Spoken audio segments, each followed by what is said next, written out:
Hello, my friends. Here are the three big stories for today. It is Monday, February 19th. So we have some friends in the world and some maybe less than friends, or at least Ukraine does. So the next agreements on security cooperation with Ukraine after Great Britain and Germany and France all created these bilateral agreements are Denmark and the Netherlands. They're going to create their own bilateral security agreements.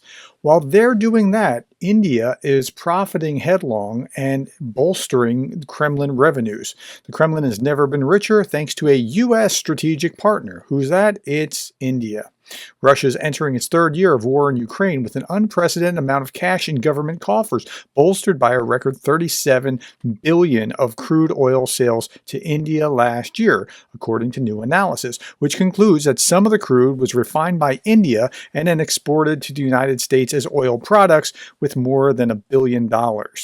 This flow of payments, ultimately to Moscow's benefit, comes from India's increasing its purchases of Russian crude by over 13 times. So the Indians are profiting headlong, and maybe there should be some kind of boycott or some kind of sanctions on India as well.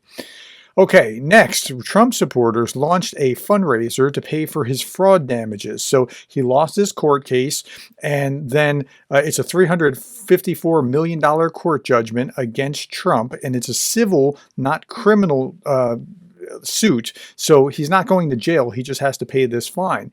But his supporters are somewhat correctly seeing this as going after the person, not after the crime. Like, there's nobody on the other side of this saying, hey, I've been wronged by this. All the people involved, the banks that lend him the money and he and his organization, nobody's claiming that they were victims. And so they somewhat see this as a political attack on him. So there is a GoFundMe that for the $355 million in unjust judgment.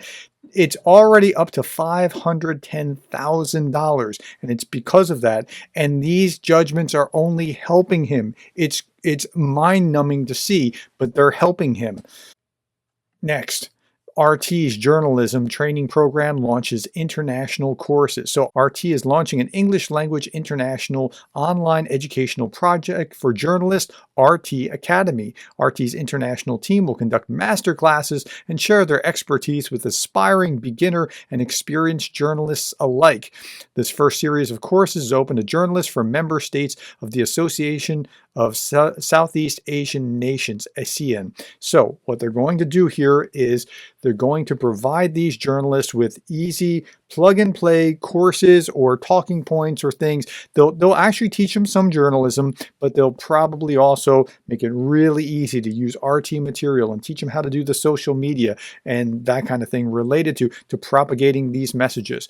And it's a pretty lucrative kind of thing. If you think, like, how do I get involved in setting up a newspaper business? Well, it's already made. RT's done most of it for you. Just have to follow the formula. It's very clever on RT's part, but it's going to be spreading more misinformation. All right, those are the three big stories for today.